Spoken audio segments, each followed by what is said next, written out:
మీకు car driving నేర్చుకోవాలని ఉందా? First part 2 blind spot, part 5, part 6, part 7, part 9, part 10, part 11. So guys, మనమైతే end పార్ట్కి అయితే వచ్చేసాము. Car driving beginner to pro సిరీస్లో ఇదే ఫైనల్ పార్ట్. ఈ వీడియోలో మనం ఏం తెలుసుకుంటామంటే గేర్ షిఫ్టింగ్ కోసం క్లియర్గా తెలుసుకుందాం.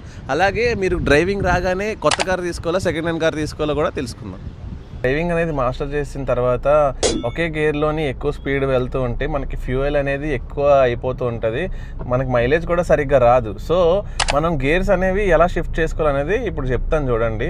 ఫస్ట్ గేర్ అనేది ఓన్లీ మూవింగ్ పర్పస్ కోసమే. ఫ్లాట్ సర్ఫేసెస్లో అప్స్లో అయితే కొంచెం రేస్ చేయొచ్చు. ఫస్ట్ గేర్ వేసుకొని జస్ట్ లైట్గా మూవ్ చేసి కొంచెం ఆర్పిఎం పెంచి తర్వాత వెంటనే సెకండ్ వేసుకోవాలి.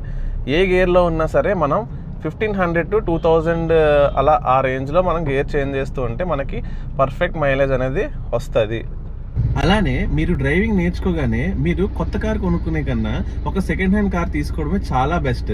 ఎందుకంటే మీరు కొత్త కార్ తీసుకొని వెళ్ళేటప్పుడు ఎక్కడైనా సరే చిన్న స్క్రాచ్ అనేది పడితే చాలా బాధ అనిపిస్తుంది. రెండోది, కొత్త కార్ తీసుకొని ఒక 1 yearలోనే దాన్ని అసెట్ వాల్యూ అయితే తగ్గిపోతుంది, డిప్రిషియేట్ అయిపోతుంది.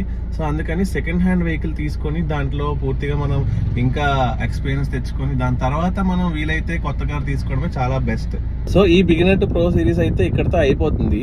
మీకు ఏమైనా డౌట్స్ ఉంటే కమెంట్ సెక్షన్లో అడగండి. దానికోసం నేను పర్టికులర్గా క్లియర్గా ఇంకో వీడియో ఏమైనా చేస్తాను. మరిన్ని వీడియోస్ కోసం వెంటనే మన ఛానల్ని ఫాలో చేసుకోండి.